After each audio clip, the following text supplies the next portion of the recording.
¿Qué tal, amigos? Gusto en estar con ustedes, qué bueno que nos acompañan. Soy Héctor Malváez, aquí en Héctor Malváez Presenta, en código 56100, y nos da muchísimo gusto que nos acompañen en esta lectura que vamos a llevar a cabo. Se las dejo de sorpresa como parte de estos eventos que va a haber en próximo tiempo, que es la festividad del Día de los Muertos. Espero que les guste mucho, acompáñenos. Todos los pueblos del mundo son poseedores de maravillosas historias, leyendas y mitos. Y existen miles de testimonios que nos acercan más a su cultura y nos llevan a conocer las creencias en cada rincón de la tierra. México goza de un gran acervo de tradiciones y leyendas que han pasado de generación en generación y de boca en boca. Y hoy vamos a repasar y recordar algunas de ellas que han quedado grabadas en nuestro folclore y cultura indeleblemente. Existen relatos y testimonios de personas que viven o trabajan muy cerca de donde tuvieron lugar estas espeluznantes historias, en los más oscuros rincones del México precolombino y colonial. Personas que desgraciadamente han sido testigos de hechos inexplicables y seguramente nunca volverán a querer acordarse de su terrible experiencia. Así que los invitamos a que conozcan algunos de estos relatos. Comencemos.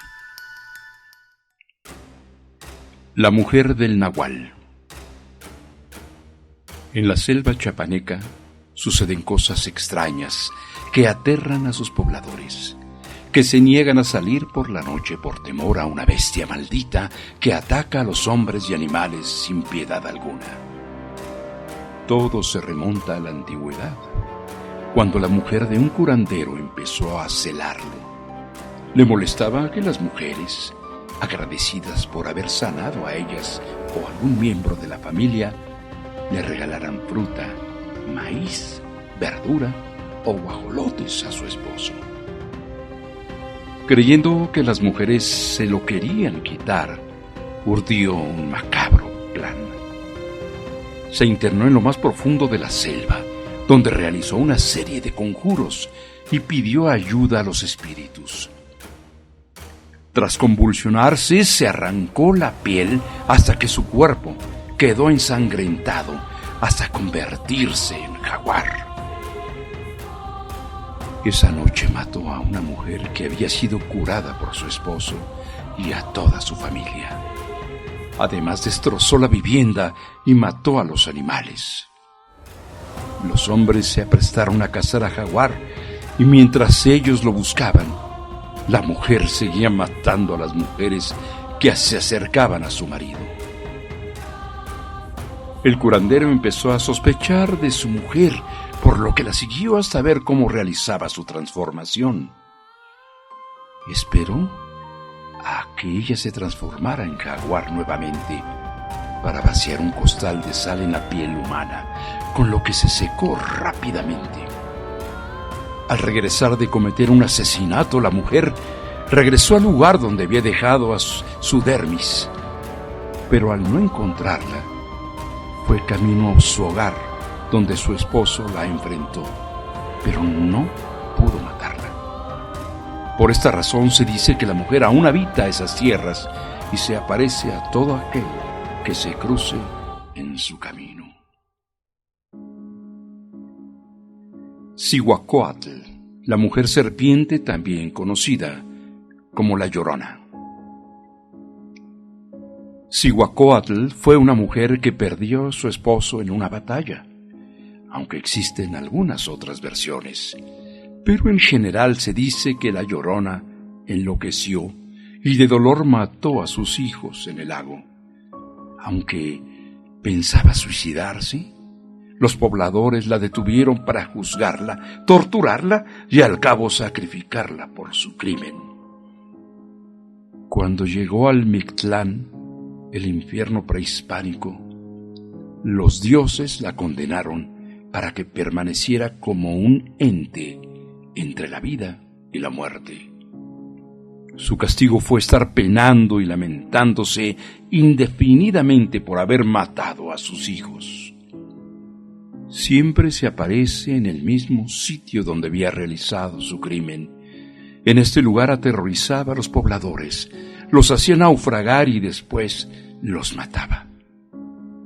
Otras versiones dicen que cada noche salía para lamentarse, llorando y dando gritos. ¡Ay, mis hijos! ¿Dónde están mis hijos?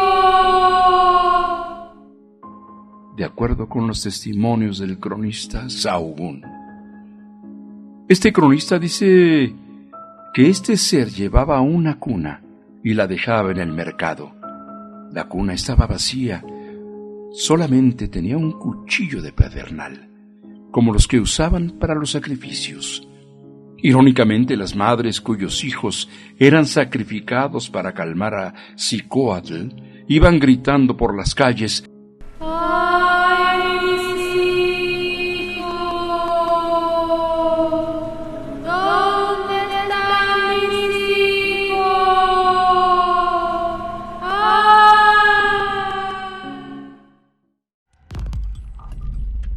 Leyendas en tiempos de la colonia. La mayoría de las leyendas mexicanas que conocemos hoy en día se originaron en tiempos de la colonia española e Inquisición, aquella época en la que se decapitaba personas o se quemaban en la hoguera tras alguna sospecha de brujería o prácticas oscuras. En aquellos tiempos, la pobre iluminación de los faroles creaba titineantes sombras fantasmales en cada rincón, asustando a los transeúntes que, a falta de transporte público, se veían obligados a caminar largos tramos en horas poco adecuadas. En aquellos tiempos, la oscuridad completa llegaba a las 6 o 7 de la noche.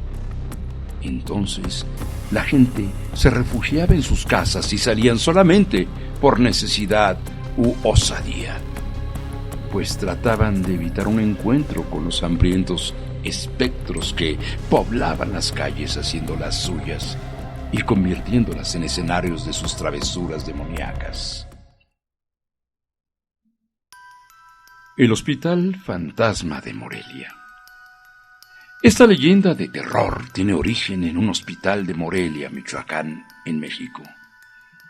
Se trata de un hospital que actualmente está activo, pero que en las profundidades de sus pasillos, salas y cuartos envuelven innumerables apariciones y presencias sobrenaturales que muy poco las han vivido en carne propia, especialmente el vigilante del edificio, quien es el que sabe con certeza las cosas extrañas que suceden dentro del hospital cuando prácticamente no hay ninguna persona rondando en el interior.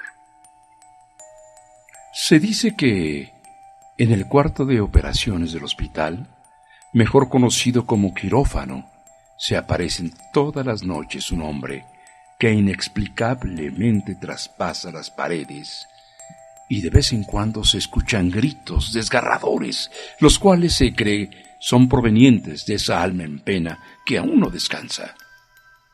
En el cuarto de la morgue, en donde se trasladan los cuerpos que lamentablemente han fallecido, se escuchan frecuentemente ruidos raros, sonidos de vidrios rotos y un rechinido de las puertas como si las estuviera abriendo y cerrando. También al pasar por este recinto, se siente una sensación horripilante como si alguien nos estuviera observando y vigilando todo el tiempo. En la sala de terapia intensiva, que está en el 8º piso del hospital, los testigos que han presenciado esta aparición cuentan que por las noches se aparece una mujer con una bata blanca que camina por los pasillos en absoluto silencio, dejando a su paso manchas de sangre en el piso y en las paredes que después de un tiempo desaparecen. El vigilante del edificio cuenta que la extraña mujer que aparece en el 8º piso tiene un historial de miedo. Le hicieron un trasplante de riñón, pero lamentablemente el órgano no funcionó como debía, y al ver las pocas esperanzas que le quedaban de vida, decidió optar por el suicidio, aventándose desde una ventana del 8º piso.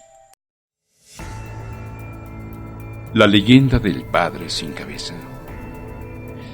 Los templos, a pesar de considerarse la casa de Dios, eran sitios especialmente temidos, pues por las noches se veían vagar por el claustro sombras fantasmales que podían o no ser de extraños. Se escuchaban ruidos, los cuales agregaban una densidad tenebrosa al ambiente.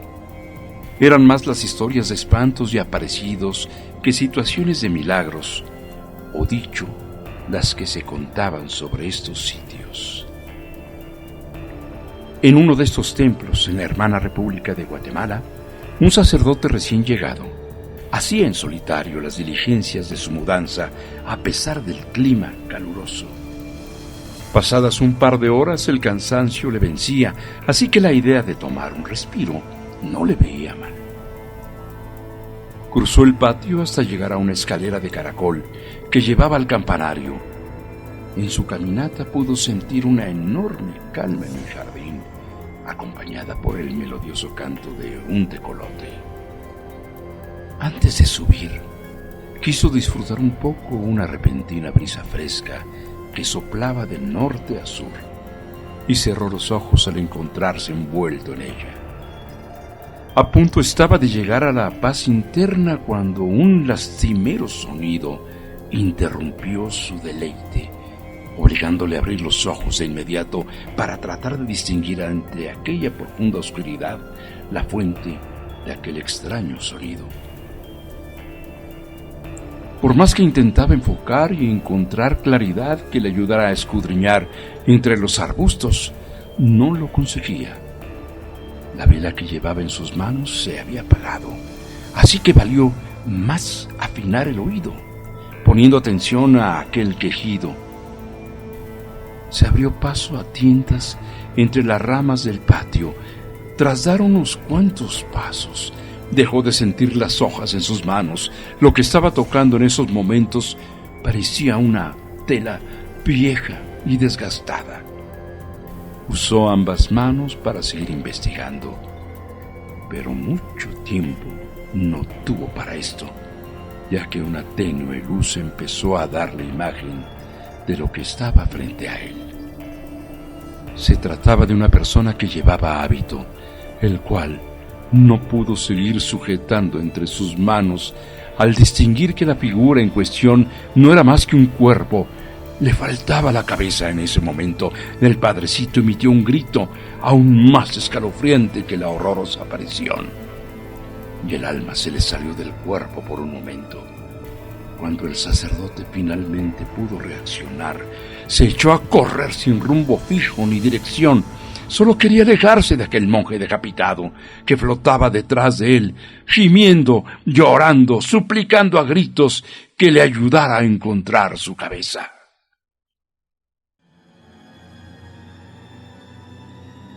El árbol del vampiro. La historia cuenta que a la Guadalajara colonial llegó un hombre muy rico de Europa, quien todas las noches salía vestido de negro y con una actitud misteriosa. Se llamaba Don Jorge. Cada que salía aparecían animales muertos, pero estos se empezaron a convertir en humanos. La gente, asustada, decidió salir en busca del causante. Cuando cerca del panteón de Belén escucharon gritos, era Don Jorge atacando con la boca al cuello de un hombre.